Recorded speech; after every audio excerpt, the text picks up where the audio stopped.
wa'dallahi haqq wa la yastakhifannaka alladhina la yuqinun. Sabarlah, sesungguhnya janji Allah benar. Patuh, diganggu orang kita tidak layani, tetap kita mulia. Barang kita hilang, kita sabar, ikhtiar, terima dari Allah, ikhtiar cari hilang, sudah pasrahkan kepada Allah. Sesungguhnya janji Allah benar, pasti Allah akan gantikan. Dan jangan sampai kamu tergoda, kata Allah, la yastakhifannaka alladzina la yuqinun, dari orang-orang yang tidak yakin dengan ini. Jadi kalau lagi ada cobaan, makna ayat ini adalah jangan berteman dengan orang-orang yang tidak yakin dengan Allah. Lagi ada musibah teman-teman, jangan bicara sama ahli fasaqah, ya maksudnya orang-orang maksiat, ahli fasik, ahli maksiat. Maka kita akan diajak sama dia ke diskotik, ke bar, ke maksiat, ke makan macam-macam, makin buram, ya. Tenggelam di lautan makin ditenggelamkan, bukannya malah dikeluarkan. Selanjutnya dari Al-Quran, surah Al-Insan, surah nomor 76 ayat 24. A'udzu billahi minasyaitonir rajim. Fasbir li hukmi rabbika wa la tuti' minhum athiman aw kafura. Bersabarlah hai Muhammad. Surah Insan surah nomor 76 ayat 24 ya. Sabarlah, berpegang pada hukum Tuhanmu hai Muhammad dan ajarkan kepada umatmu itu. Dan jangan pernah kau ikuti orang-orang yang berbuat dosa serta orang buat kekufuran. Tidak usah ikuti, walaupun kau dibenci, walaupun kau dihukum, jangan ikut-ikutan sama mereka. Toh maksimal adalah mati. Ya. Kalau di dunia kita akan keluar dan akan diberikan kemenangan. Selanjutnya teman-teman sekalian, adalah janji Allah Subhanahu wa taala terhadap hamba-hambanya yang sabar akan diberikan kedudukan di muka bumi, kekuasaan. Dia akan dikenal, dia akan punya kedudukan, tapi melalui sabar dulu. Dikatakan dalam surah As-Sajdah, surah nomor 32 ayat 24, A'udzu billahi minasyaitonir rajim, wa ja'alna minhum a'immatan yahduna bi amrina lamma sabaru wa kanu bi ayatina yuqinun. Dan kami jadikan mereka sebagai a'immah, pemimpin-pemimpin yang akan menjalankan petunjuk-petunjuk kami di muka bumi sesudah mereka sabar dan mereka yakin dengan ayat-ayat kami. Jadi teman-teman, kalau kita lagi dicoba, diuji, lalu kita kembali ke jalan Allah, iman kita makin kuat. Nanti setelah itu Allah kasih antum kedudukan, dikasih jabatan, dikasih harta, dikasih pasangan, dikasih keturunan. Datang cobaan seberat apapun setelahnya, kita akan tahu bagaimana menghadapinya. Juga Allah Subhanahu wa taala memuji orang-orang yang sabar. Seperti misalnya surah Ibrahim. Allah memuji orang-orang yang sabar. Surah Ibrahim, surah nomor 14 ayat 5. A'udzu billahi minasyaitonir rajim. Wa dzakkirhum bi ayyamillahi inna fi dzalika laayatin likulli sabarin syakur. Setiap ada orang mau lalai, setiap ada orang sudah mulai kepada kemaksiatan, datangnya ke orang saleh. Dan orang saleh ini disuruh ingatkan, wa dzakkirhum bi ayyamillah. Ingatkan hari-hari ketemu dengan Allah, kematian, surga dan neraka. Ingat itu semua.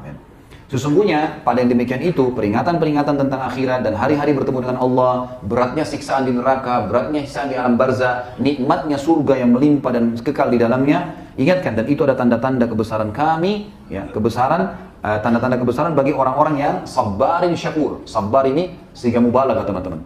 Artinya super sabar dan syakur, super syukur gitu. Subhanallah, semua lisannya alhamdulillah, alhamdulillah. Ya sudah, innalillahi raji'un. Saya terima. Ya Allah, saya terima. Selalu begitu. Kemudian juga dalam firman Allah, Allah memuji tentang laki-laki dan perempuan yang sabar. Dalam surah Al-Ahzab, surah nomor 33 ayat 35. A'udzu billahi minasyaitonir rajim, potongan ayatnya, was-sabirina was-sabirat.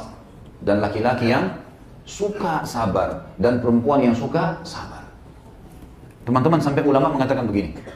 Banyak orang tidak sadar pada saat cobaan sedang datang sebenarnya Allah sedang memangkas umurnya dia dalam ketaatan.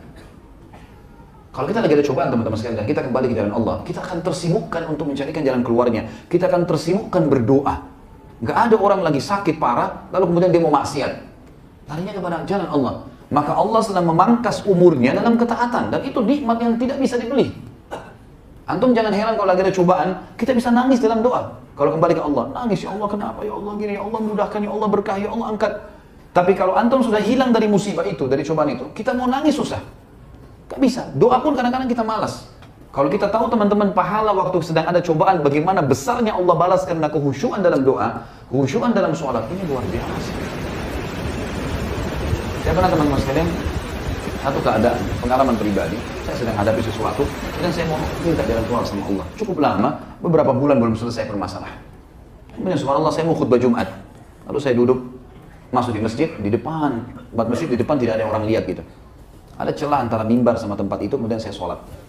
Memang pada saat itu saya terbawa dengan arus, merasa nyaman sekali gitu, ngeluh dengan keluh kesah dengan Allah. Sampai tidak rasa gitu, nangis sama Allah, sebutin ya Allah mudahin ya Allah, jadikan ini sebagai momentum imanku bertambah, dan seterusnya, beragam hal.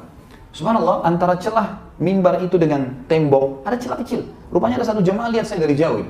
Datang dia setelah itu. Dia mengatakan, tentu ini teman-teman tidak ada hubungannya sama riya ya. Riya itu akan selalu datang ke dalam diri seorang mukmin.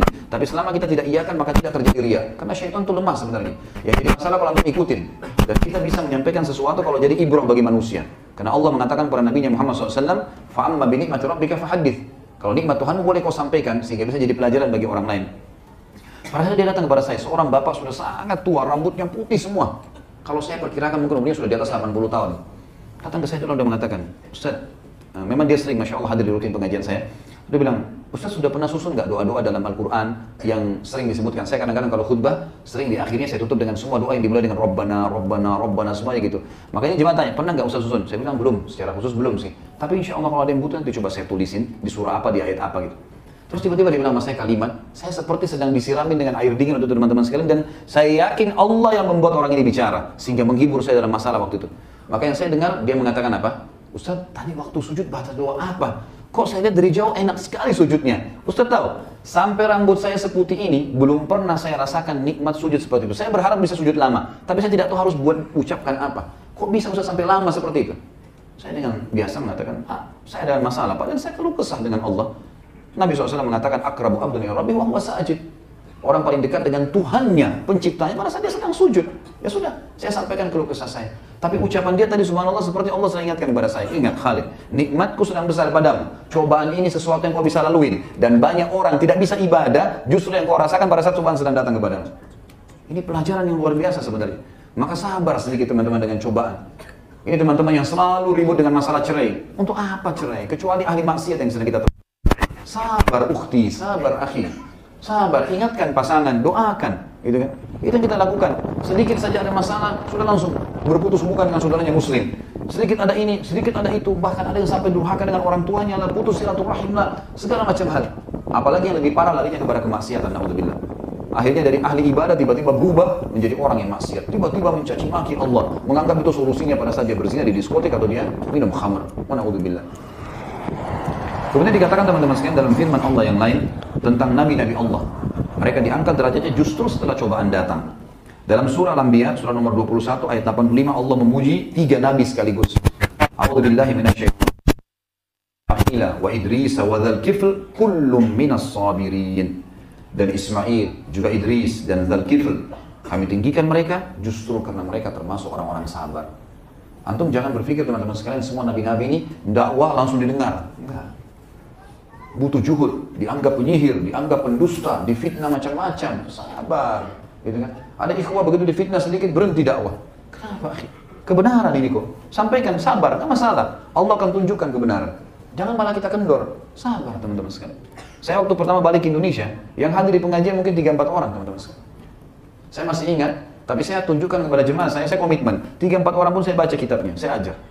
Ini Masya Allah antum sudah berapa ribu sekarang yang hadir. Kadang-kadang kalau ada orang tanya kepada saya, kok bisa jemaah antum jadi banyak? Bukan dari saya, tanya di langit. Allah yang mengutus mereka. Bagaimana caranya? Saya tidak mungkin hubungin antum satu persatu untuk datang, gitu kan?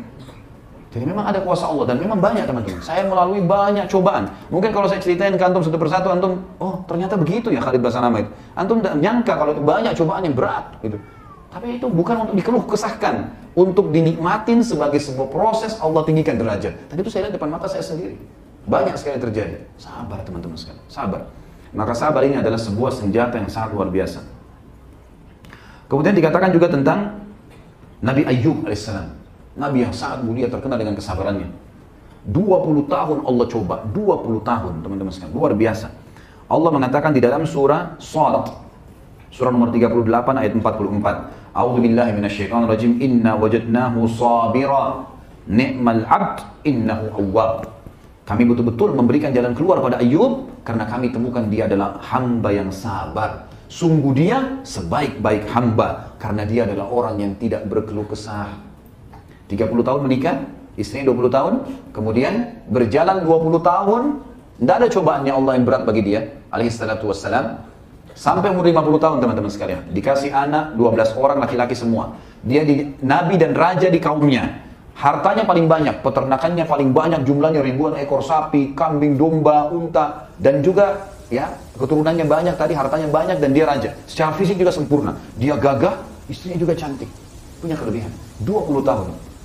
Pas umur 51 tahun teman-teman, tadi dia nikah umur 30, sampai umur 50 tahun dalam nikmat. Umur 51 tahun. Dan ini berat sekali ya. Orang dalam keadaan puncak nikmat tiba-tiba jatuh, drop dalam 3 hari. Hari pertama di umur 51 tahun teman-teman sekalian, tiba-tiba bangun tidur kulitnya kena kusta. Keluar bernanah, berdarah dari kepala sampai kaki, sampai rambut Nabi SAW rontok. Kulitnya seperti tergantung. Luka yang luar biasa dan orang tahu dia menular. Tersebar satu negeri waktu itu, Ayub, ya, Nabi Allah kena kusta. Ini menyebar. Ya. Ini akan menjangkit. Maka semua orang lari pada hari pertama. Yang tinggal sama dia cuma anak sama istrinya. Hari kedua, istrinya hidangkan makan buat 12 anak laki-lakinya. Jadi kan hikmah Allah, di satu ruangan tiba-tiba rubuh. Atap ruangannya 12 anaknya mati semua. Nggak ada sakit, nggak ada apa nih. Mati tiba-tiba. Runtuh bangunan. 12 anak laki-laki semuanya gagah, semuanya sempurna.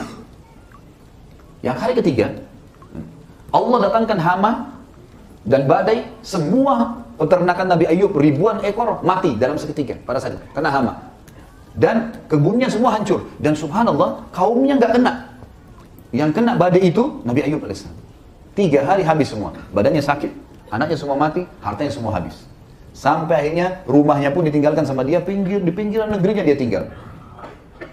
Selama 18 tahun, Nabi Ayub AS tidak pernah mengeluh.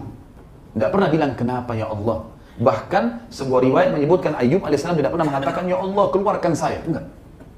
Dia nikmatin terus, sabar. Dia terima, tapi ikhtiar. Berobat, iya. Tetap ibadah kepada Allah, iya. Dijauhi 18 tahun. Yang tinggal sama dia cuma istrinya. Setelah 18 tahun istrinya bilang apa? Wahai Nabi Allah, Anda kan nabinya Allah. Sudah 18 tahun loh tidak berdakwah ini. Bagaimana kalau Anda memohon kepada Allah agar disembuhkan penyakit Anda ini? Itu saja, nggak usah minta yang lain. Anak sudah mati, sudahlah. Harta habis, sudahlah. Saya bisa sabar. Tapi minimal Anda sembuh. Baru kemudian Anda ya, berdakwah lagi.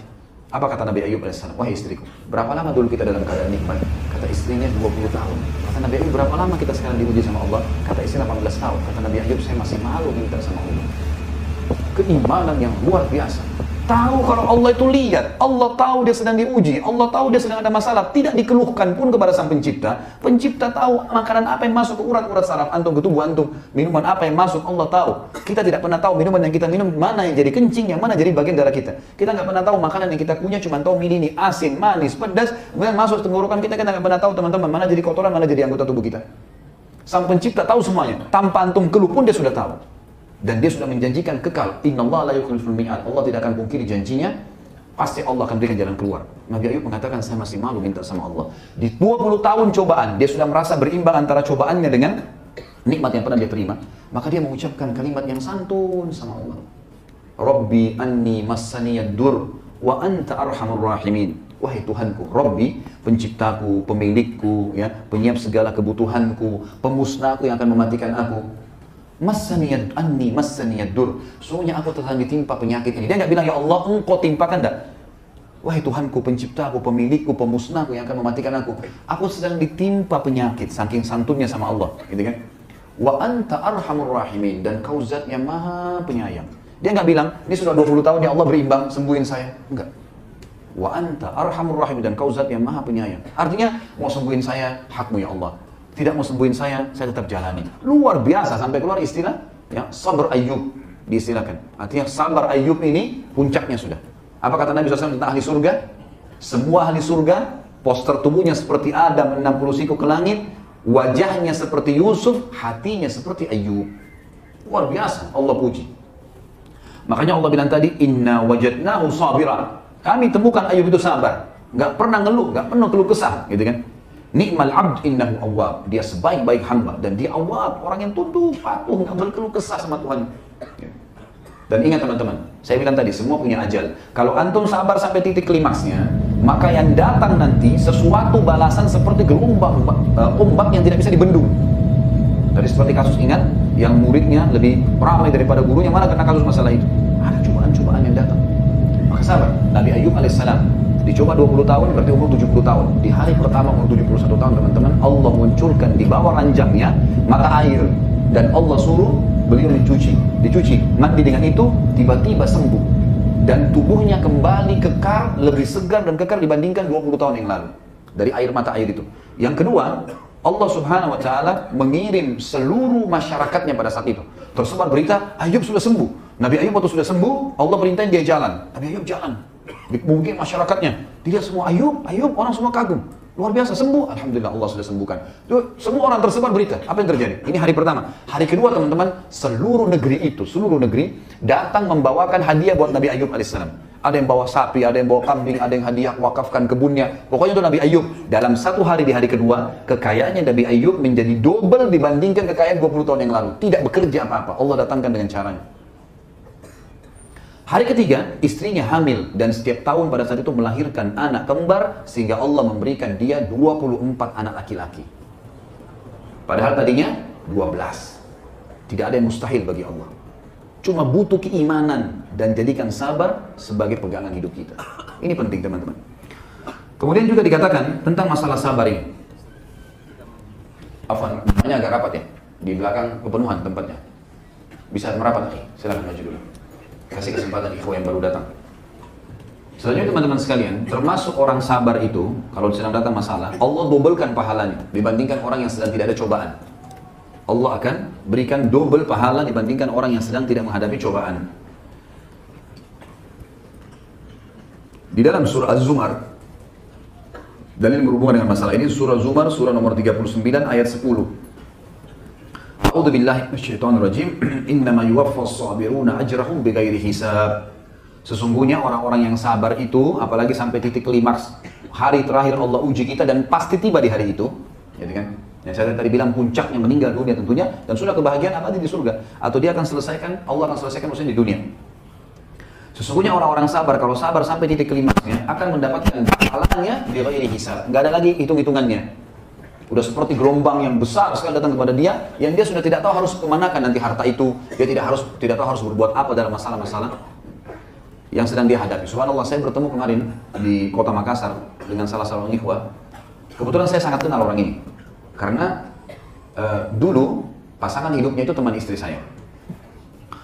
Rupanya berjalan kurang lebih, kalau tidak salah, mereka berumah tangga 10 tahunan, tidak punya anak.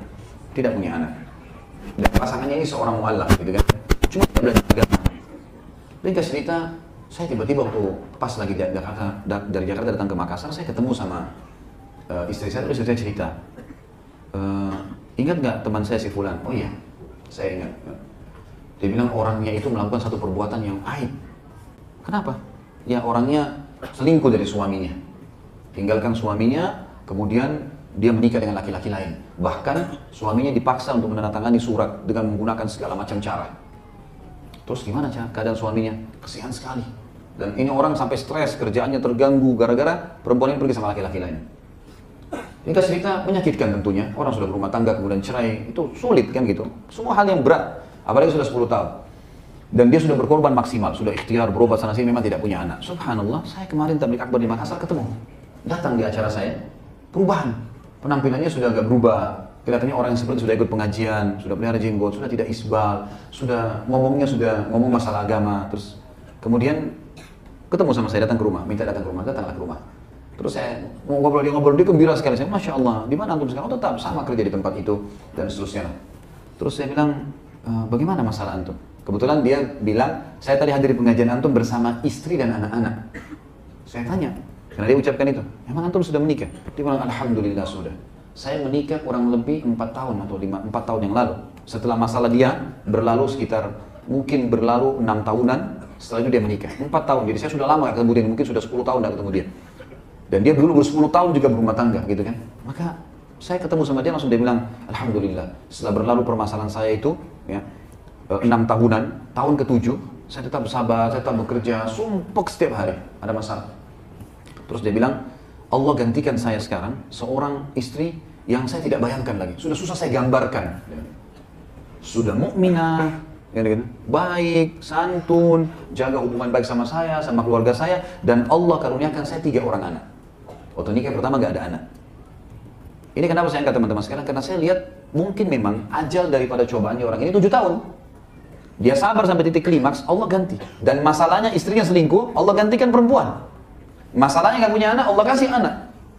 Lihat tadi poin yang saya bilang. Cobaan datang di harta, datang harta nanti. Di pasangan, datang di pasangan. Dan berapa banyak orang yang jahat dengan pasangannya, lalu kemudian Allah ganti dengan pasangan yang luar biasa menggantikan pasangan sebelumnya. Cuma butuh sabar. Selanjutnya teman-teman sekalian, di dalam surah Al-Qasas, surah nomor 28 ayat 51.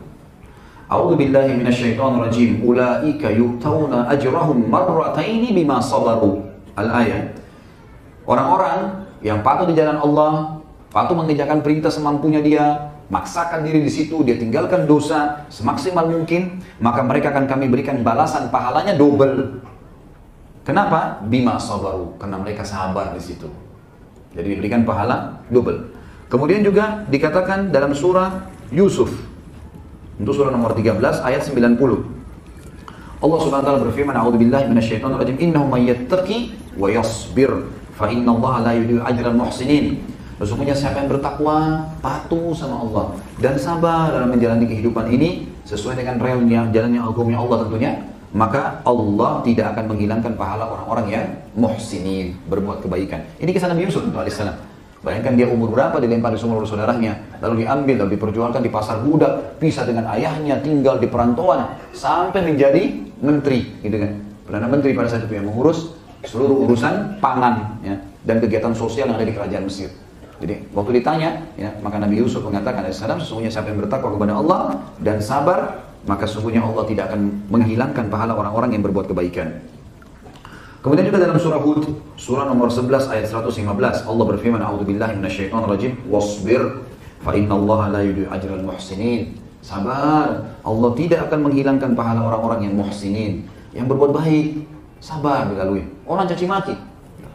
Abdullah bin Abbas, teman-teman, bukan saya bilang jangan melawan ya. Beda kalau kita terzalimi, kemudian kita rasa memang hak kita harus diambil, kalau tidak malah jadi masalah. Apalagi kalau berhadapan di kancah peperangan dengan orang-orang kafir, itu lain. Tapi bedain dengan kalau kita lagi dalam kondisi hidup hari-hari seperti kita sekarang, kalau ada godaan-godaan, saya tahu lah, itu Allah tahu terjadi. Ibnu Abbas contohnya radhiyallahu anhu pernah, beliau lagi jalan nih sama salah satu pembantunya dia, radhiyallahu anhu ajma'in. Lalu kemudian dia baru pakai jubah baru. Ada orang lewat dicaci maki Ibnu Abbas. Termasuk disorotin jubahnya itu, gitu kan. Kamu begini, kamu begitu, kamu itu gini, mentang-mentang sahabat Nabi segala macam. Tanpa sebab. Ibnu Abbas nggak kenal orang ini. Kalau mau dipikir teman-teman, Ibnu Abbas ini tidak ada yang kenal pada saat itu. Sahabat pun menganggap dia seorang ulama, apalagi murid-muridnya banyak. Apa yang Ibnu Abbas lakukan? Melawan. Ibnu Abbas diam, dibiarin orang itu ngomong. Sampai selesai. Sudah selesai dia ngomong caci maki, lalu kata Ibnu Abbas, kok sudah selesai? Dia bilang iya. Maka Ibnu Abbas buka jubahnya yang baru, yang ditaruh di atas, dia punya baju di dalam ada jubah. Ya kalau kita seperti thawb ini lalu dilapis lagi dengan jubah. Jubah ini biasa dipakai musim dingin. Dibuka sama dia, lalu dikasih. Ambillah ini hadiah dari saya. Lalu orang itu jadi malu, tundukkan kepalanya, lalu dia meminta maaf dengan Ibnu Abbas, dan mulai semenjak itu justru menjadi muridnya Ibnu Abbas radhiyallahu anhu. Bagaimana mereka menghadapinya? Seorang ulama yang masyhur, namanya Muhammad bin Hanafiyah, anaknya Ali radhiyallahu anhu. Ini Muhammad bin Ali sebenarnya radhiyallahu anhu majma'in, gitu kan? Tapi ini dikatakan Muhammad bin Hanafiyah karena ibunya dia dari suku Hanafi. Jadi untuk membedakan anaknya Fatimah radhiyallahu anha dengan anaknya istri Ali yang lain, maka dikatakan Muhammad bin Hanafiyah.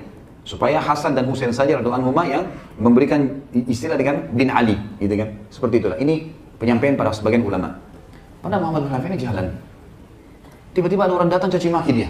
Kamu begini, kamu begitu, kamu begini, kamu begitu, segala macam caci maki. Dia diam aja. Orang marah-marah, dia diamin aja. Dia diam, dia tunggu. Didengarin semua keluhannya orang itu, kajian didengar semua. Udah selesai. Langsung dia bilang, apa kau sudah selesai saudaraku? Dia bilang, iya. Kata Muhammad bin Hanafiyah, kau tidak tahu banyak hal tentang saya. Kalau kau tahu, mungkin kau akan caci maki saya lebih daripada itu. Karena masih banyak hal yang kau tidak tahu. Dan saya berterima kasih pada kamu karena kau mengingatkan aib saya. Orang itu tiba-tiba terus dikasih hadiah sama dia. Dikeluarkan uang dirham, dikasih hadiah sama dia. Lalu orang itu mengatakan dengan malunya, pada saat itu dia mengatakan, demi Allah saya bersaksi kau benar-benar cucu Rasulullah SAW. Dan begitulah akhlak salaful ummah, gitu kan? Artinya bukan kita di sini orang bertengkar, kemudian atau orang ribut lalu kemudian kita harus melawan, karena kebodohan seseorang teriak-teriak. Kalau kita ikutin, kita jadi bodoh nggak seperti dia? Hah? Baik. Apa yang membedakan antara antum dengan orang yang caci maki? Kalau kita lihat, maka kelihatan perbedaan kan? Coba kalau ada orang lagi caci maki, yang satunya diam, antum lihat dari jauh. Siapa yang orang antum muliakan? Jelas orang yang diam. Iya kan? Itu bukan berarti dia lemah kok. Kita bicara masalah cacian ya. Kalau ada orang digebukin, dipukul, lalu kemudian dia bisa membela diri, itu lain. Bela dirinya, kemudian dia pergi. Dan juga boleh kita gunakan cara lain adalah firman Allah Subhanahu wa taala, "A'udzubillahi minasyaitonirrajim, wa idza khatabahumul jahiluna qalu salama." Kalau mereka diajak bertengkar, ribut sama orang yang dianggap bodoh dalam agama, mereka mengatakan salama. Terserah kamu deh, lu kita pergi. Kalau ada yang bertanya baru kita jelaskan. Seperti ini sebenarnya, seperti ini sebenarnya. Selebihnya tawakal. Udah, biarin Allah yang mengatur semuanya. Tidak usah kita terlalu sibukkan diri. Gitu. Kita harus tahu ada campur tangan pencipta kita yang luar biasa. Kemudian juga ini tentunya pahala tentang orang-orang yang dikatakan pahala orang yang sabar. Terakhir teman-teman sekalian, kita masuk ke masalah, ada 2 poin ya. Perintah Allah Subhanahu wa taala kepada kita untuk ya berdoa agar bisa sabar. Jadikan sebagai bagian doa kita. Di antaranya adalah surah Al-Baqarah surah nomor 2 ayat 250. Ayat 250. Allah berfirman, "A'udzubillahi minasyaitonirrajim. Rabbana afrigh 'alaina sabran wa tsabbit aqdamana wansurna 'alal qaumil kafirin." Wahai Rabb kami, pencipta kami, pemilik kami, penyiap segala kebutuhan kami dan pemusnah kami, afrigh 'alaina sabran. Afrigh itu teman-teman, tancapkan, masukkan di dalam jiwa kami kesabaran itu. Dan kokohkan telapak-telapak kaki kami dan berikanlah kami pertolongan dari kaum-kaum yang kafir. Kata ulama tafsir sebagian, siapa yang baca doa ini sementara dia sedang berhadapan dengan sebuah masalah atau ada orang yang berbuat buruk sama dia, maka dipastikan tanpa dia mengucapkan satu kalimat pun Allah akan membuat dia menang. Karena dia bilang afrigh 'alaina sabran, kemudian watsabbit aqdamana, tanamkan rasa sabar dalam hati kami, kemudian kokohkan telapak kaki kami. Maksudnya jangan membuat kami ini akhirnya goyah, jadi malas, jadi takut, jadi khawatir. Dan dikatakan wansurna 'alal qaumil kafirin, berikan kami pertolongan. Allah akan datangkan pertolongan dengan caranya. Yang kedua adalah surah Al-A'raf, surah nomor 7 ayat 126. A'udzubillahi minasyaitonirrajim. Rabbana afrigh 'alaina sabran wa tawaffana muslimin. Wahai Tuhan kami, tancapkanlah, tanamkanlah kesabaran dalam jiwa kami dan wafatkanlah kami dalam keadaan muslim. Setelah kami kokoh dalam kesabaran-kesabaran seperti ini. Dan juga Allah perintahkan kita untuk mengucapkan kepada orang-orang yang tetap saja mengganggu, tetap saja berusaha menyakiti kita, kita mengucapkan sebagaimana Allah mengatakan dalam surah Ibrahim surah nomor 14 ayat 12. A'udzubillahi minasyaitonirrajim wa lanasbiranna 'ala ma adzaitumuna wa 'alallahi falyatawakkalul mu'minun. Kami pasti akan sabar terhadap hal-hal yang kalian lakukan pada kami.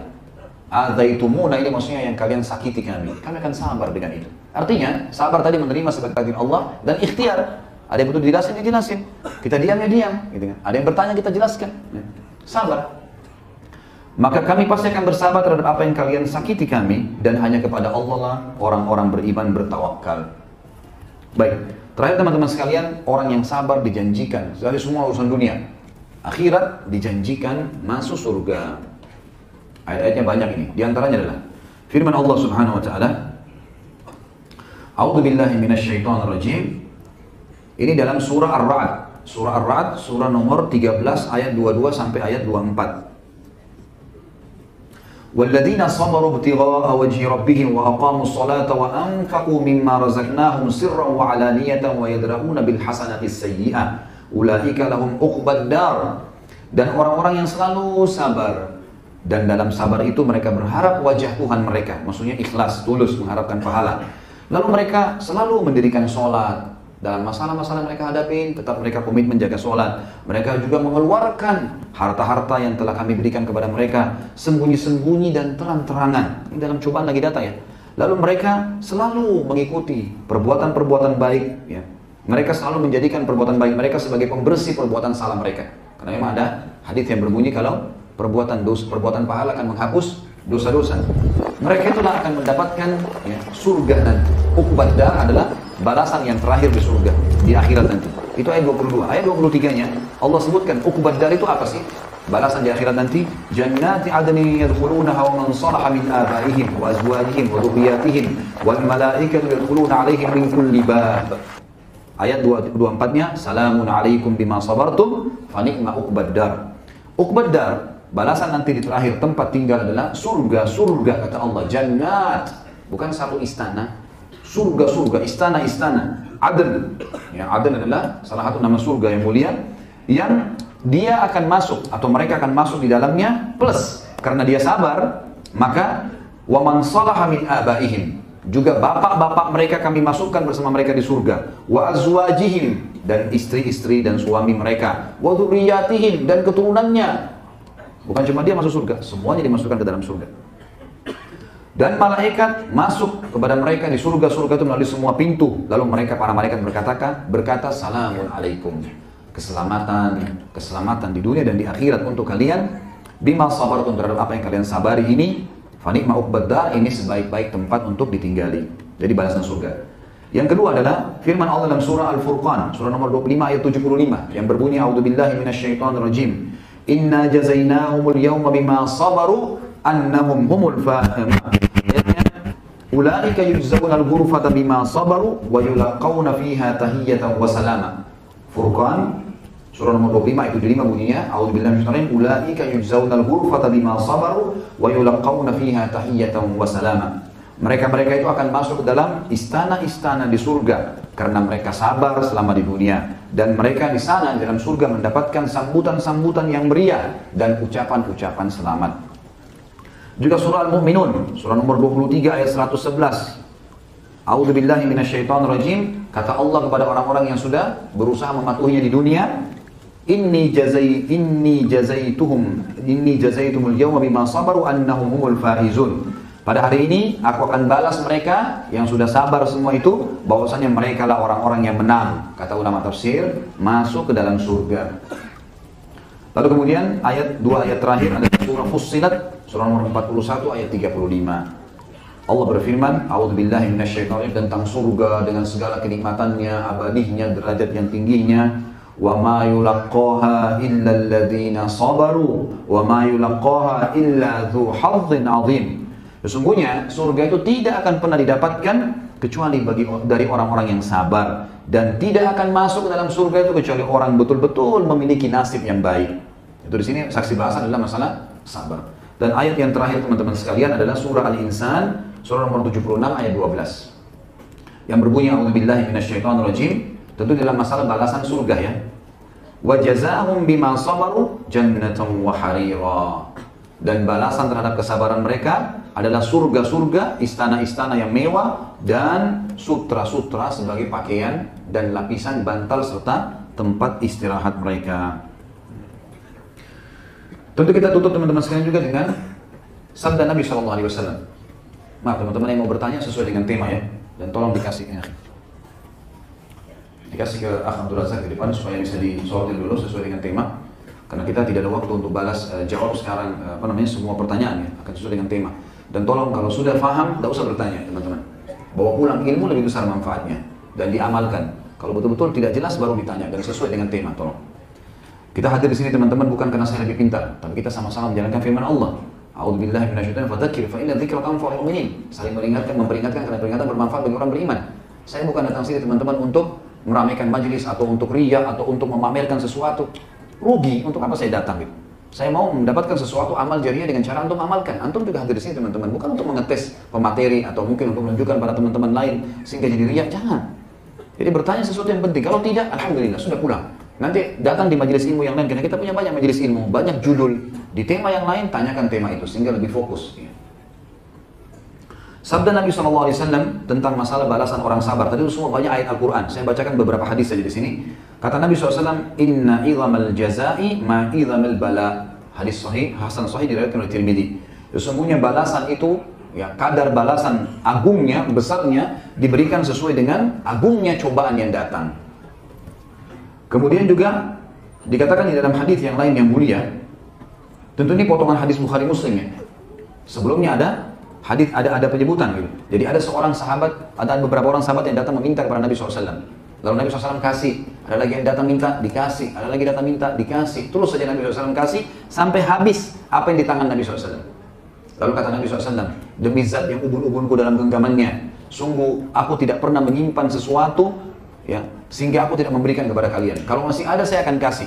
Lalu beliau bersabda dengan sabdanya yang mulia, beliau mengatakan, wa may yasta'fif yu'iffahullah. Siapa yang tidak mengemis, muliakan dirinya, Allah akan muliakan dia. Ini mirip dengan sabda Nabi yang lain apa? Siapa yang menjaga afaf, tidak mengemis, Allah bukakan baginya pintu kekayaan. Dan siapa yang membuka pintu mengemis, nggak ada kemuliaan jiwa, maka Allah akan membuat dia miskin. Membukakan baginya pintu miskin. Kata Nabi SAW, siapa yang berafaf, menjaga kemuliaan jiwanya, nggak mengemis, maka Allah akan kayakan dia. Wa may yastaghni yughnihillah. Siapa yang minta kekayaan sama Allah, Allah kasih kekayaan. Dan makna yang lain adalah siapa yang berlepas diri dari makhluk, Allah akan membuat dia berlepas dari makhluk tersebut. Wa may yatasabbar yusabbiruhullah. Siapa yang bersabar, Allah akan sabarkan dia. Wa ma u'tiya ahadun ata'an khairan wa awsa minas sabr. Ini kalimat luar biasa di penutupannya. Kata Nabi SAW, dan tidak ada seseorang yang diberikan pemberian yang jauh lebih baik, jauh lebih bermanfaat dalam hidupnya, jauh lebih berkah dibandingkan kalau dia diberikan kesabaran.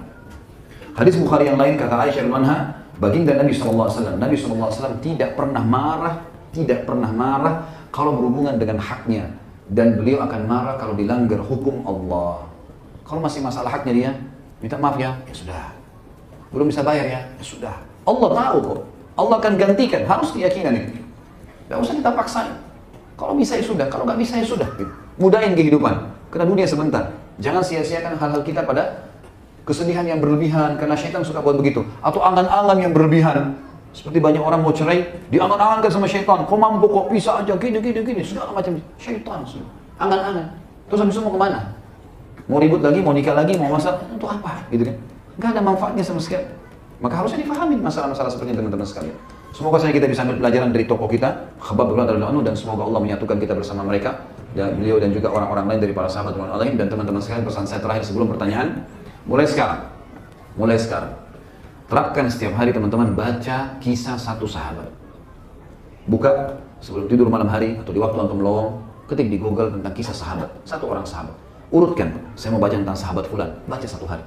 Saya bilang sama istri saya, berapa waktu lalu tentunya saya bilang, mulai sekarang saya kasih PR buat kamu. Baca kisah seorang sahabiat, satu hari satu. Dan store ke saya mau dengar. Siapa yang kau baca hari ini? Biar saya tahu kamu tuh baca apa gitu. Teman-teman sekalian, bukan saya larang baca koran, bukan saya larang baca berita. Tapi ini jadikan sebagai sesuatu yang ke nomor 100 sekian. Baca Quran, baca kisah sahabat, baca tentang surga dan neraka yang bisa membuat antum berubah jadi lebih baik. Itu penting.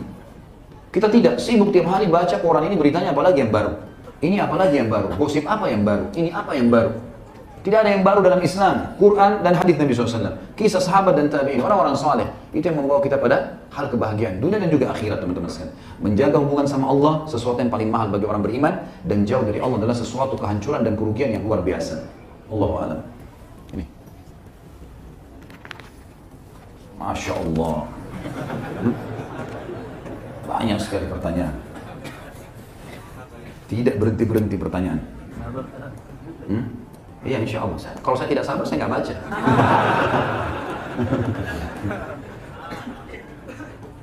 Bagaimana cara menghadapi suami yang masih sering ke hiburan malam? Bagaimana cara menjauhi dia dari teman-teman maksiat? Tugas kita yang pertama, kalau orang berbuat salah, diapakan? Diingatkan. Dakwahi. Diingatkan kesalahannya. Amr ma'ruf nahi munkar adalah mengingatkan orang untuk berbuat satu perbuatan baik kalau dia belum kerjakan, atau kalau dia kerjakan kesalahan, kita ingatkan. Tugas kita itu tugas kita. Ma'alaika illal balagh. Tugas kita hanya menyampaikan. Selebihnya haknya Allah sudah. Yang penting kita sudah sampaikan. Dan gunakan retorika yang baik. Ud'u ila sabili rabbika bil hikmati wal mau'izatil hasanah wajadilhum billati hiya ahsan, kata Allah. Berdakwahlah jalan Tuhan kalian dengan cara hikmah, santun, baik, sampaikan. Kalau orang tua atau suami, memang caranya harus jangan menggurui. Bagaimana menurut kamu seperti ini? Bagaimana menurut kamu seperti ini? Gitu kan? Jadi kita seperti bertanya, kalau ada orang seperti ini, dia sudah tahu kalau dia sedang disinggung sebenarnya. Gitu. Kalau lagi dalam keadaan emosi, tinggalkan dulu. Gitu. Ini saya jawab ini bukan berarti, oh bertahanlah sama orang maksiat, bukan. Karena kalau ada orang seperti ini bertanya, ukhti kita bertanya seperti ini, berarti memang sebenarnya sebelum menikah dia sudah tahu kalau suaminya begini. Ini bukan Bukan ceritanya orang yang ikhwah sudah ada di pengajian terus tiba-tiba lari ke diskotik atau minum khamr. Ini memang orang yang dasarnya masa lalunya sudah begini. Sehingga pada saat berumah tangga juga sama. Makanya di sini butuh kesabaran, gitu kan? Nasihati dengan cara baik. Kemudian ingatkan mau'idhah. Kirimkan hadis-hadis tentang bahayanya orang berzina, bahayanya orang minum khamr, gitu kan? Kemudian kalaupun dia pulang, dia mau berdebat dengan cara santun. Biar dia emosi, kita tenang. Karena emosi, saya bilang tadi, kalau ada orang emosi, ada orang caci maki, kalau kita juga ikut-ikutan emosi, tidak ada bedanya kita sama dia. Kalau dari jauh di foto, dua-duanya sama. Dua-duanya jelek mukanya, gitu kan? Nah, iya. Jangan ikut-ikutan orang jelek, kita jangan jelek, gitu. Jadi sabar gitu, kita nasihatin. Kalau setelah kita berusaha tadi ini, tentu kita ikuti dengan yang kedua, doakan dia. Ya Allah berikan hidayah, bukakan hatinya. Jangan putus asa. Jadi saya kasih contoh, Nabi Nuh AS bertahan sampai akhir hidup beliau, gitu kan? Sampai akhir datangnya azabnya Allah. Nabi Lut juga begitu istrinya, gitu kan? Nabi Ibrahim AS ayahnya. Ini ada contoh pasangan hidup tadi ya, Nabi Lut sama Nabi Nuh. Ini sudah contoh yang luar biasa sebenarnya. Asia dengan suaminya Fir'aun, gitu kan? Bertahan, dia sempat bertahan, gitu kan? Nanti pada saat salah satu budak wanitanya Asia dibunuh dengan anak-anaknya oleh Fir'aun, barulah Asia mengatakan, kenapa kau membunuh orang yang beriman sama Allah? Fir'aun jadi tahu, kalau Asia juga beriman. Kau juga sudah beriman? Iya, saya juga beriman. Maka disiksa oleh Fir'aun. Dalam riwayat dikatakan dipukulin sama Fir'aun di bawah terik matahari sampai berdarah-darah, sampai sebagian bajunya, ya, alaihissalam itu terbuka, ya, terbuka. Maka dia pun sudah tidak tahan sama sekali, lalu dia mengangkat kepalanya ke langit sambil mengatakan dalam Al-Quran, Rabbi ibni li baitan fil jannah. Ya Allah, saya tahu ini saya sudah disiksa. Saya juga, kalaupun selamat, Fir'aun sudah tidak akan tinggalkan saya di istana ini. Gantikan saya rumah di surga. Waktu dia angkat kepalanya ke langit, Allah perlihatkan istananya di surga. Maka dia tersenyum. Asia tersenyum. Pada saat tersenyum, kata Fir'aun, wanita ini sudah gila. Sudah berdarah-darah, sudah akan dibunuh, masih tersenyum. Bunuh dia, dibunuh Asia. Maka mati syahidlah dia di jalan Allah. Allah berikan tunjukkan. Jadi pasangan hidup memang ini satu hal yang harus dijaga teman-teman sekalian. Karena dikata gini, kalau sudah puncaknya, sudah kita nasihatin, sudah kita luruskan, kemudian kita melihat secara pribadi, saya kalau bertahan, saya malah yang terpengaruh, saya bisa terpengaruh. Maka saya ingin mengganti pasangan yang lebih baik. Boleh, tidak ada masalah. Karena pasangan yang sudah berbuat kemaksiatan dosa besar, zina, apa saja dosa besar, dan sudah berdiri, sudah sampai padanya hujjah, dinasihatin dulu. Jangan begitu kita tahu satu kali pasangan kita zina langsung kita cerai. Enggak, bukan itu. Bukan juga kita memudahkan perzinahan, bukan. Tapi ada orang berbuat salah, subhanallah khilaf. Ada di antara sahabat berzina, mengaku di depan Nabi SAW, gitu kan? Tapi pasangannya tidak cerai dengan dia. Maka ini perlu kita cari tahu, bayangkan teman-teman dengan cara yang baik. Dan puncak-puncaknya salah saya adalah istikharah kepada Allah. Kalau Allah tenangkan hati, Allah mudahkan dengan sendirinya bercerai, alhamdulillah gitu. Apakah arti kebahagiaan bagi seorang mukmin menurut Al-Quran dan Sunnah? Karena ada kebiasaan orang miskin melihat, karena ada apa ini ya? Ada sebagian orang miskin melihat menjadi kaya adalah kebahagiaan. Orang sakit melihat orang yang sehat adalah kebahagiaan. Tentu saja kebahagiaan ini relatif, besar kan kebahagiaan. Semua yang membuat orang tentram dikatakan bahagia. Kan itu. Kita bangun tidur sehat, oh saya bahagia. Kita dapat uang, kita bahagia. Dapat keturunan, bahagia. Soalnya gembira namanya kebahagiaan. Tapi ini tentu ada tingkatan-tingkatannya, gitu kan? Ada orang miskin, dia lihat bahwasanya harta itu kalau dia kaya, dia bahagia. Ini nggak bisa kita salahkan. Tetapi kebahagiaan itu akan betul-betul dia capai pada saat dia punya harta kalau dia seperti sabda Nabi SAW, nikmal malu salih fi yadi abdis salih. Harta yang paling baik adalah harta yang halal di tangan orang yang saleh. Harta yang saleh di tangan orang yang saleh. Artinya harta yang halal dan di tangan orang yang paham tentang haknya uang itu. Itu baru dia dapat puncak kebahagiaannya. Dia kaya kemudian dia infakkan. Tapi kalau cuma sekedar dia miskin lalu dia mengatakan, saya kayaknya pengen orang kaya seperti itu. Nanti biarpun kalau saya kaya saya akan buat sama. Buat diskotik lah, buat apalah segala macam, buat maksiat. Maka ini tidak ada kebahagiaan di situ. Karena kata Nabi SAW, manusia 4 golongan. Golongan pertama yang paling mulia adalah orang yang Allah karuniai harta, ilmu dan harta. Makanya jadikan dalam salah satu doa antum ikhwan dan akhwat sekalian, Allah merzuqni ilman wa mala. Waj'alni mimman yuhlikuhuma ala halaqati fil haqq. Ya Allah karuniakanlah aku ilmu dan harta. Dan jadikanlah aku orang yang menghabiskan keduanya di jalanmu. Kenapa kata Nabi SAW manusia terbaik adalah pertama orang yang Allah karuniai ilmu dan harta, lalu dia menghabiskan keduanya di jalan Allah. Selalu dia ngajar, dia selalu berinfak dan menggunakan di jalan yang benar. Golongan yang kedua adalah orang yang Allah karuniai ilmu tanpa harta. Dia pintar agama tapi nggak ada hartanya, susah hidupnya. Tapi dia bisa meraih derajat orang yang pertama dengan cara dia mengatakan, ya Allah kalau engkau karuniakan aku harta seperti fulan, dia soleh itu juga orang soleh. Kalau saya sama dengan saya akan buat yang sama. Kata Nabi SAW, fahuma fi ajri sawa. Mereka dalam pahala sama. Tapi dalam keadaan memang dia tidak punya ya. Jangan sampai ada dua si A sama si B, dua-dua punya ilmu, punya harta. Lalu yang si A mengerjakan apa yang tadi? Semua dihabisin di jalan Allah. Ngajar sepanjang hari, kemudian dia juga infakkan hartanya, digunakan jalan yang benar. Kemudian si B melihatnya, lalu si B bilang, cukup saya dengan niat aja deh. Sekarang dia bilang, ya sudahlah, ini orang bangun masjid. Saya juga kalau ada kesempatan saya bangun masjid. Padahal dia bisa, ada duitnya. Ini nggak masuk dalam hal ini. Yang masuk adalah memang orang yang tidak punya harta, lalu dia lihat, coba ya kalau betul-betul ikhlas dalam hatinya, tulus. Dia mengatakan kalau saya punya seperti dia, saya akan buat sama. Betul-betul Allah kasih dia akan, Allah lebih tahu niatnya. Allah akan kasih dia pahala sama. Sebanyak apapun perbuatan orang itu. Makanya teman-teman kalau lihat orang punya kelebihan dalam agama, minta kepada Allah akan diberikan yang sama. Kalau ada kesempatan saya mau buat ya Allah, dengan tulus, Allah kasih pahalanya sama. Golongan ketiga, orang yang Allah karuniai harta tanpa ilmu, nggak ada ilmu agama. Nah, ini kesalahan fatal nih. Sehingga dia tidak tahu mana halal, mana haram. Lalu uangnya dihabiskan di jalan kesalahan, kebatilan. Mabuk-mabukan, zina, dan seterusnya. Kemudian datang golongan keempat, dia bukan lihat golongan kedua dan ketiga pertama, tapi dia lihat golongan ketiga. Ini yang jadi tadi saksi bahasan kita di pertanyaan. Lalu dia bilang, kalau seandainya saya punya harta seperti golongan tiga tadi, yang banyak berbuat maksiat, maka saya akan buat seperti dia. Kata Nabi, fahuma fi wazri sawa. Maka orang ini di dosa sama. Ini orang di dosa sama, gitu kan. Jadi ini kita harus hati-hati teman-teman sekalian ya. Jadi kebahagiaan itu relatif. Kalau dia berhubungan dengan masalah agama, maka insya Allah itu adalah kebahagiaan. Ya, itu adalah kebahagiaan. Dan kata Nabi SAW teman-teman tentang masalah harta misalnya.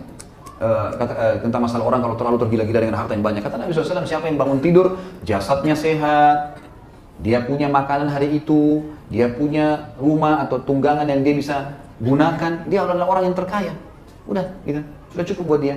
Atau kadang-kadang juga ada orang sakit berharap sehat, itu harapan bisa saja dengan sama Allah. Tapi kalau dia berpikir bahwasanya cobaan penyakit itu akan membuat tadi waktunya, umurnya dipangkas di dalam ketaatan Allah, pembersihan dosa-dosanya, peninggian derajatnya, dan kalau dia sabar sampai di titik klimaksnya, terima dengan Allah dan berobat, dan dia sabar sampai titik klimaksnya, insya Allah akan ada jalan keluarnya. Tadi ada pertanyaan sebelumnya itu, baik ini masalah kebahagiaan sudah ya. Bagaimana seorang mukmin dapat hidup dalam ketenangan sementara ia tidak mengetahui apakah dosanya telah diampuni, apakah amalannya diterima? Bagaimana bila ia selalu diliputi kekhawatiran dan kekhawatiran sehingga ia merasa lelah beribadah? Was-was syaitan itu. Seorang mukmin wajib yakin dengan janji Allah, wajib. Saya sholat, kita sudah jalankan semua syarat-syarat dan rukunnya, yakin Allah terima. Kita harus yakin, walaupun kita nggak bisa pastikan gitu kan, kadar pahalanya, tapi kita kalau sudah memenuhi syarat, Allah itu tidak pernah memungkiri janjinya. Kita harus yakin, kalau kita berbuat dosa, kalau tidak taubat akan masuk neraka, itu tidak bisa dipungkiri. Semua itu hukum sunnatullah, nggak bisa. Jadi jangan ragu, nggak boleh ragu. Kalau kita sudah bertaubat, sudah beristighfar, nggak ada tanda-tanda khusus dalam agama, gitu. Sudah bertobat istighfar, lalu kita istiqomah jalan Allah, makanya Imam Nawawi mengatakan syarat taubat nasuha adalah meninggalkan dosa-dosa ketika, menyesali dan janji sama Allah tidak mengulangi. Lalu ada ulama lain tambahkan syarat keempat, menyibukkan sisa umur dengan amal saleh. Udah itu jalankan, selesai. Allah Subhanahu wa taala Maha Pengampun, bukankah Allah gembira dengan taubat hambanya? Udah kita yakin dengan janji Allah dan Rasulnya, jalan. Gitu. Umar bin Khattab dulu pemabuk dari Manu, terus kemudian masuk Islam, taubat dan yakin dengan janji Allah, sudah bisa masuk surga. Sampai kata Nabi SAW, waktu saya sedang dimasukkan, waktu Isra Mi'raj, dilihatkan surga, ada sebuah istana terbuat, ya, kubahnya itu dari emas, itu dari intan gitu hadisnya. Maka aku bertanya pada Jibril, istananya siapa ini? Sangat mewah. Kata Jibril, ini adalah salah satu dari anak pemuda Quraisy. Kata Nabi SAW, aku berharap dia, orang itu. Lalu aku bertanya, siapa itu? Kata Jibril, itu adalah Umar bin Khattab. Ini istananya dia. Lalu Umar masih di Madinah, masih hidup. Sebelumnya Umar bin Khattab dulu memerangi Islam. Berarti memang janji Allah benar, nggak ada yang perlu diragukan. Jadi jangan ragu. Ini was-was syaitan sehingga membuat orang jenuh beribadah. Ada apa untuk jenuh teman-teman sekalian? Untuk apa jenuh? Tidak ada ketentraman kecuali dalam masalah ibadah. Kalau antum gelisah dalam ibadah, berarti masalah dosa yang mengganjal. Fahamin itu. Kalau kita masih malas ibadah, atau kita malah jenuh dalam ibadah, berarti ada dosa yang mengganjal. Bagaimana bersabar jika ujiannya dari orang tua sendiri, terutama dari ibu? Tentu saja sabar, sama saja jawabannya. Mau orang tua atau mau anak, tetap saja kita bakti dengan beliau di hal-hal, lakukan hal-hal yang diperintahkan oleh agama, misal tetap melayani, pada hal yang bukan bau maksiat kepada Allah, tetap kita bakti, ya, tetap kita jenguk kalau sakit, tetap kita memberikan hadiah yang dibutuhkan dan seterusnya. Yang dilarang agama jangan diikuti, tetap aja lakukan. Gitu. Sabar, nasihatin, luruskan. Orang dicoba di orang tuanya, orang dicoba di anaknya, orang dicoba di pasangannya, gitu kan? Banyak cobaan.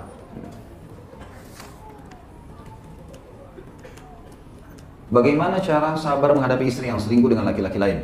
Dan apakah itu bisa disebut takdir Allah yang harus diterima dengan ikhlas? Dan apakah talak sudah jatuh apabila istri sudah meninggalkan rumah? Mohon penjelasannya Ustaz, agar hati saya bisa tenang. Tentu saja orang mukmin tahu kalau setiap orang bisa berbuat salah.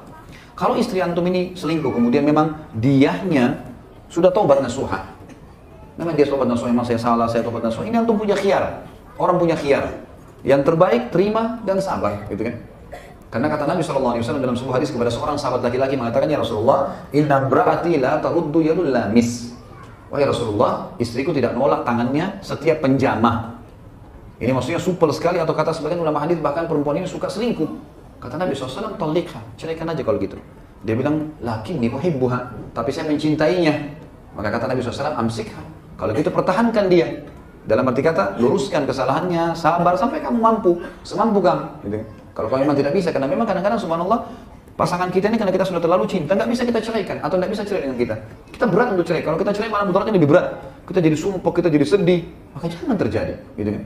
Kecuali sudah betul-betul maksimal, kita sudah yakin memang ada sebuah poin yang bisa mendongkrak kita untuk meninggalkan, ya sudah. Barulah seperti itu. Allah mengatakan, walaman sabara wa ghafara, inna dzalika min azmil umur. Siapa yang sabar dan memaafkan, itu adalah sesuatu yang memang sudah diperintahkan oleh Allah, gitu. Jadi seperti itu. Tapi antum punya khiyar tentunya ya. Bayangkan saja efeknya. Kalau misalnya kalau dia tidak taubat, istri ini tidak taubat, malah dia yang kemana-mana, yakinlah teman-teman. Kadang-kadang Allah ingin menghilangkan sesuatu dari kita dengan caranya. Dengan caranya. Tadi kan saya ceritakan kisah kan, bagaimana orang yang saya kenal itu betul-betul ditinggalkan oleh istrinya, dan dia betul-betul kami tahu sangat mencintai istrinya itu.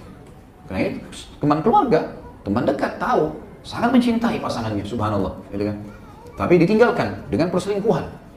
Allah gantikan tuh, sabar, gitu kan. Kalau memang seperti itu, apalagi kalau sudah tinggalkan rumah. Baik, pertanyaan, kalau sudah tinggalkan rumah sudah jatuh talak atau tidak? Jawabannya tidak. Tapi dia berdosa besar.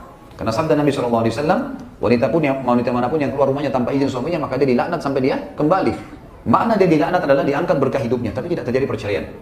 Perceraian terjadi hanya kalau suami mengucapkan kalimat cerai atau si istri yang mengajukan kepada hakim, dan hakim sudah mengiyakan, itu baru terjadi perceraian. Dan pada saat itu baru dihitung masa iddah. Dihitung masa iddah. Jadi tidak, dengan dia keluar tidak. Tapi kalau bahasa saya teman-teman yang bertanya, semoga Allah keluarkan antum dari masalah antum ini, yang seluruh muslimin yang sedang hadapi masalah tentunya. Kalau seandainya istri ini memang betul-betul dia selingkuh sama laki-laki lain dan bebas hidupnya, dasarnya memang ya terbuka sekali pintu zina dengan dia lah, gitu kan.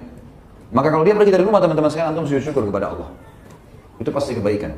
Allah mau kebaikan, karena kalau dia bertahan maka antum akan sakit hati terus. Dan yakin puncaknya Allah akan gantikan. Masalah dengan perempuan akan datang. Dan perempuan yang datang teman-teman sekalian akan datang emasnya. Para wanita, bidadari surga, bidadari dunia akan datang. Allah akan kirim. Banyak kasus yang saya lihat dalam lapangan seperti itu. Sabar-sabar, akhirnya Allah datangkan pasangan yang luar biasa. Baik perempuan ataupun laki-laki. Karena mereka sabar, akhirnya ditinggal oleh pasangannya, kemudian Allah gantikan yang jauh lebih baik daripada itu. Allahu a'lam. Jika kita sabar namun kita menangis, tetap menangis, apa itu termasuk sabar? Tentu saja, nggak masalah. Menangis adalah ungkapan, gitu kan? Tetapi kita berusaha, ya. Bukan berarti tidak sabar kalau nangis, ya. Karena kita kesakitan misalnya, badan kita sakit, ada luka. Kalau kena sakitnya kita nangis, tetap sabar namanya. Tidak ada hubungannya dengan itu. Atau ada seseorang nyakitin kita, lalu kita sampai lulus dada, ya sudahlah, saya sabar. Tapi sambil netes air mata itu tidak salah. Karena Nabi SAW pernah menangis dengan meninggalnya Ibrahim, anaknya. Pada saat netes air mata, para sahabat menanyakan, ya Rasulullah, Anda nangis juga? Kata Nabi SAW, ini rahmat yang Allah masukkan dalam hati setiap hambanya. Bisa terjadi, tapi jangan berlebihan, teman-teman sekalian. Justru pada saat itu tunggangi untuk menjadi orang yang dekat dengan Allah. Tidak menceritakan masalahnya ke siapa-siapa, hanya menangis saja sambil dibawa ke sholat. Tentu saja itu positif, keluhkan kepada Allah. Nabi Ayub tadi saya sudah kasih contoh kan, tidak keluhkan kepada siapapun. Setelah istri juga nggak tanya, istri sudah tahu ada masalah.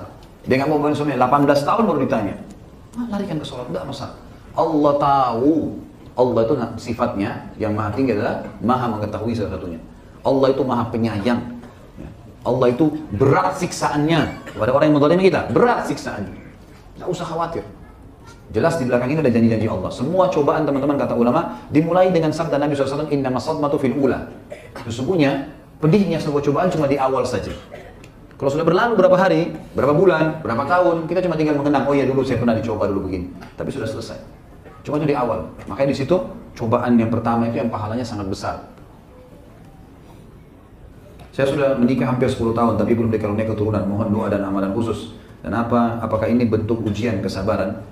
Tentu saja kita doakan semoga Allah SWT memberikan kepada antum keturunan dan seluruh muslimin yang belum diberikan keturunan, gitu kan? Sabar. Ya, memang ini jawabannya adalah bersabar. Dia ikhtiar sambil beristighfar kepada Allah. Ikhtiar semua yang syar'i boleh. Di antaranya yang banyak belum dikerjakan oleh teman-teman, ruqyah. Ya. Baca ayat ruqyah, mungkin itu jadi penyebab, gitu kan? Kalau memang secara medis sudah ikhtiar, maka coba ruqyah syar'iyah, rutinkan baca ruqyah. Bacain ayat Allah mengatakan Quran itu syifa linnas, obat untuk semua manusia, gitu kan? Obat untuk semua manusia. Jadi seperti itulah, mestinya ikhtiar. Apakah ini ujian? Iya, tentu saja. Nabi Ibrahim alaihissalam termasuk Nabi yang lama tidak dikasih anak kan? Sampai Sarah sudah tua, Ibrahim juga sudah tua alaihi wassalatu wassalam. Dalam beberapa riwayat disebutkan umur Ibrahim sudah di atas 60 tahun, gitu kan? Barulah Ibrahim dan Sarah juga sudah tua, mandul, barulah dikaruniai anak Ishak. Gitu. Nabi Zakaria juga begitu. Sampai umur 100 tahun baru Allah kasih anak dari istrinya yang mandul umur 90 tahun. Antum bisa baca 10 ayat pertama surah Maryam menjelaskan masalah itu. Ada orang-orang yang sudah diuji sebelum kita dengan itu. Dan banyak ayat-ayat Al-Quran yang menjelaskan Allah lah yang telah menjadikan wanita itu mandul, atau laki-laki itu mandul, ataupun yang subur. Dan Allah, kalau mau Allah jadikan laki-laki atau perempuan. Sabar. Ada baiknya. Pasti ada sesuatu yang baik yang Allah simpankan buat kita. Bagaimana kita membedakan apakah musibah yang kita terima ini suatu cobaan atau azab? Kalau antum berbuat dosa, dasarnya antum berbuat dosa, itu azab. Gitu kan? Azab. Orang pergi diskotik, pulang, mabuk, tabrakan, azab. Gimana? Tapi orang di majelis ilmu yang mulia, ini antum berita gembira teman-teman. Kata Nabi SAW, siapa yang keluar dari rumahnya ingin belajar agama dan mengajar, dua-duanya, yang mengajar dan yang diajar, itu betul-betul diikhlaskan Allah, dicatatkan baginya lengkap pahala haji. Hanya duduk 1-2 jam, 3 jam, sebenarnya dapat pahala haji lengkap.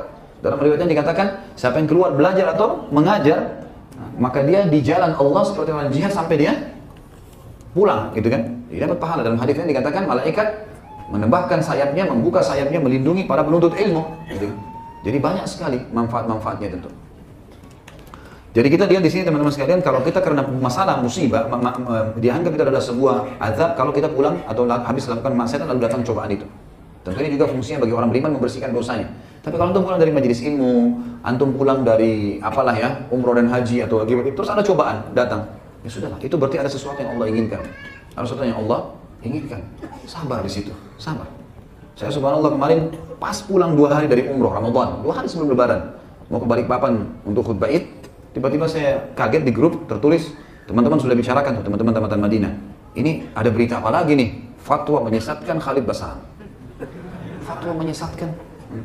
Apa ini? Saya belum paham gitu. Terus akhirnya teman-teman sudah pada tanggapin tuh.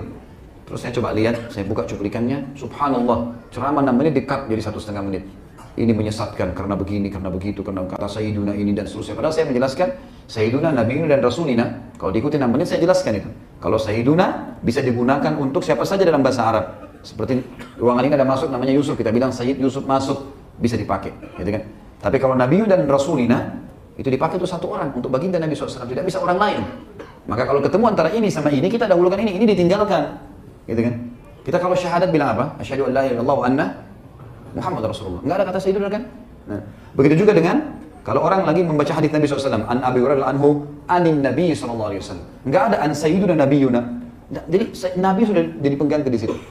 Ini saya jelaskan. Tapi bukan tidak boleh mengucapkan kata Sayyiduna, Maulana, kalimat yang mulia buat Nabi SAW, asal jangan melampaui batas. Seperti kata Nabi SAW, jangan kalian memujiku melampaui batas seperti Nasara memuji Isa putra Maryam. Tadinya Nasrullah, tadinya Nabiullah, terus tiba-tiba menjadi anak Allah. Kan gitu. Tapi katakan aku adalah hamba Allah dan Rasulnya, Abdullah wa Rasuluh. Itu ucapannya, gitu kan. Banyak orang sibuk dengan mengambil potongan-potongan ceramah seperti lalu dijadikan sebagai fitnah baru. Itu menjelang, subhanallah, saya baru balik umrah, saya langsung berpikir, oh mungkin ini cobaan, sesuatu yang datang, Allah ingin sesuatu yang baik.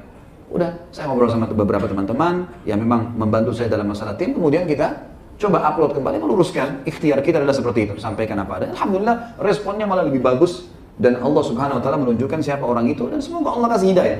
Tetap saja kita disuruh untuk memaafkan, sudah, semoga Allah kasih hidayah. Gitu. Sabar, bukan berarti saya harus berhenti dakwah gara-gara itu. Kalau target dia karena mau berhenti dakwah itu kekonyolan harus saya berhenti. Gitu.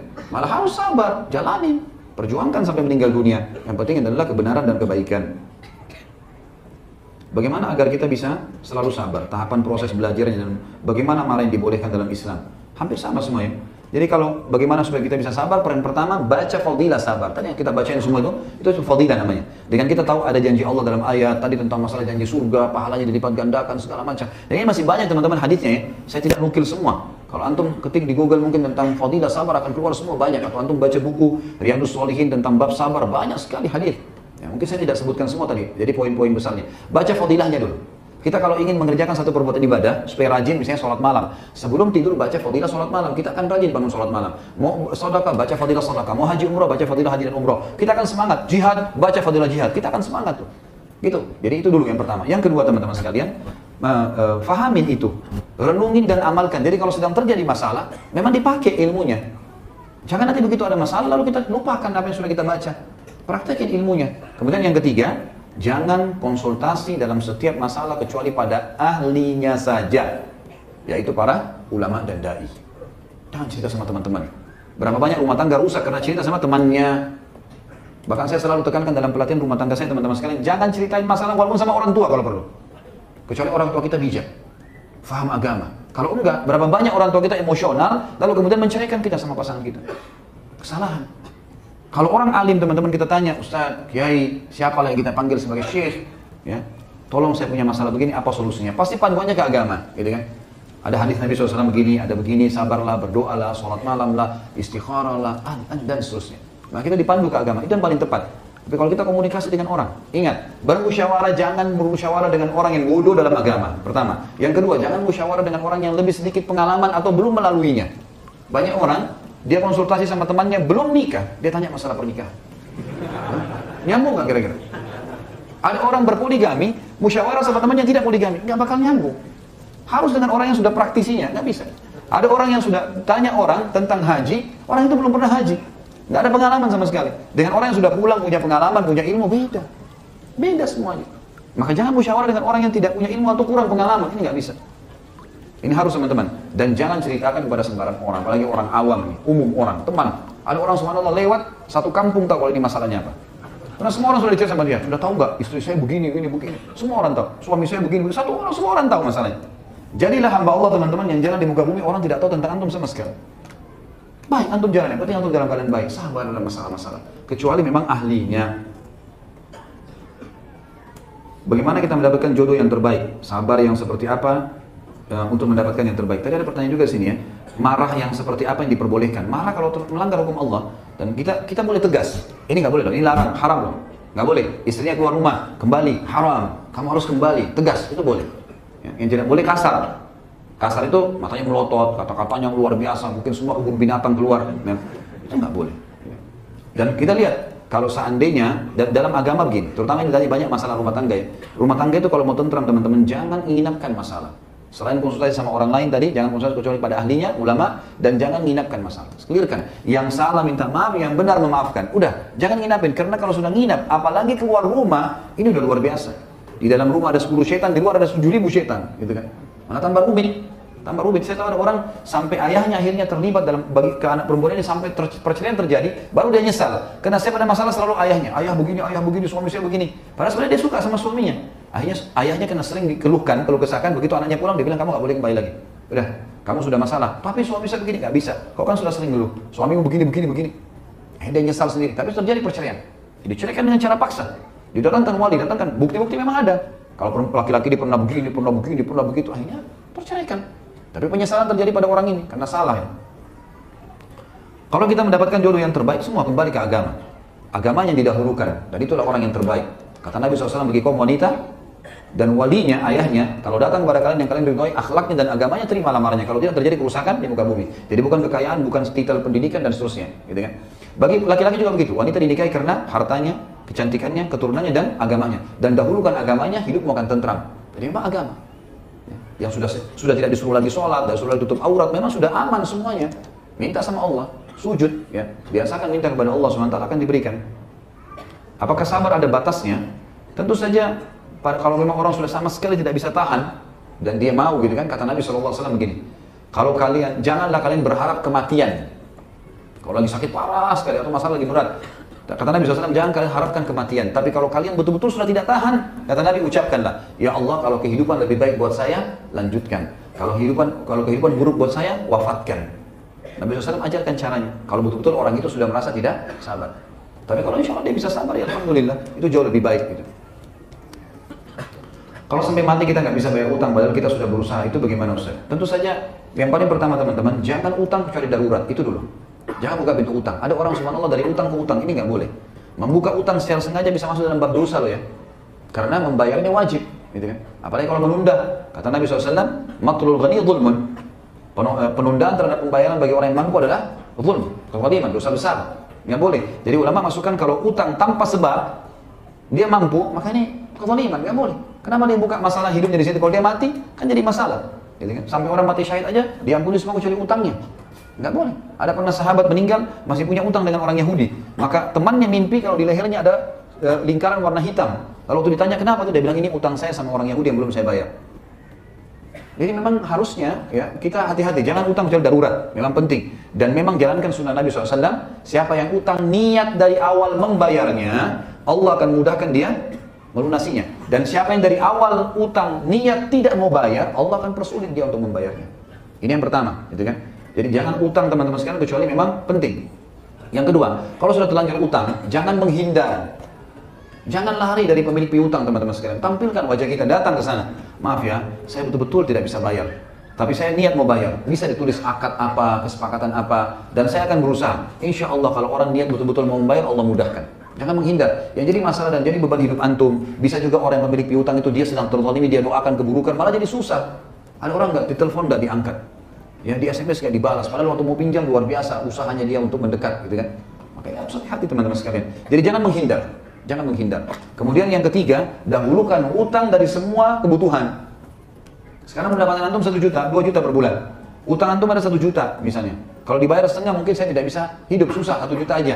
Baik, datangi orangnya. Maaf ya, saya punya gaji 2 juta. Pas-pasan saya nggak punya. Saya harus bayar mungkin 300.000 per bulan. Bisa nggak? Saya bayar ini, saya selesaikan. Atau 500.000. Negosiasilah sama dia maksimal. Dan sampaikan apa ada. Memang saya nggak bisa. Kalau diambil semua saya nggak bisa hidup. Anak saya butuh susu, istri saya butuh uang, dan seterusnya. Maka insya Allah dengan cara ini, mudah-mudahan bisa tertanggulangi masalah utang itu. Kalau sampai meninggal pun tidak bisa bayar, maka tentu dianjurkan untuk mewasiatkan ya. Mewasiatkan. Dan bagi teman-teman yang punya piutang, dengarkan hadisnya, yang punya piutang, yang mengutangkan orang.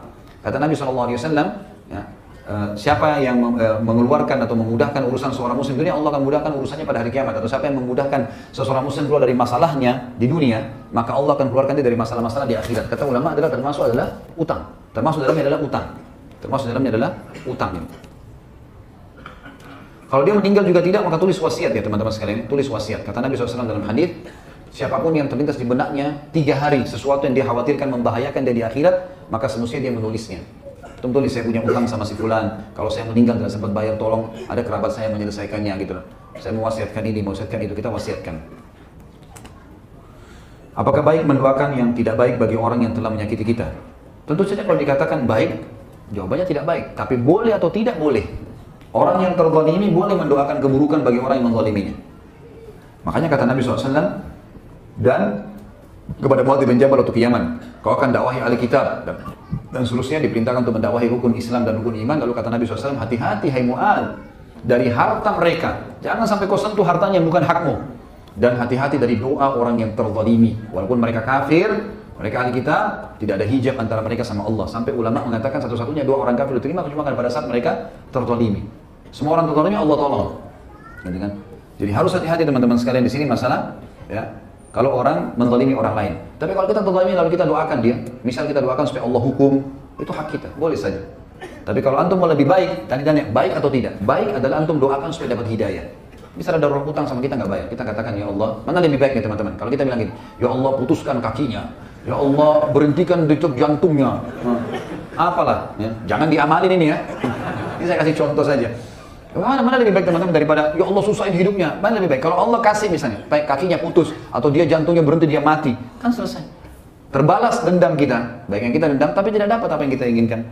Mana lebih baik dengan yang satu lagi yang bilang ya Allah berikan hidayah dia, mudahkan dia untuk menyelesaikan utangnya secepat mungkin karena saya membutuhkan ya Allah. Mana lebih baik? Kalau dia dapat hidayah, dia bayar, selama dia jadi baik setelah itu kena doa, antum panen pahalanya. Kan gitu. Lebih baik doakan kebaikan.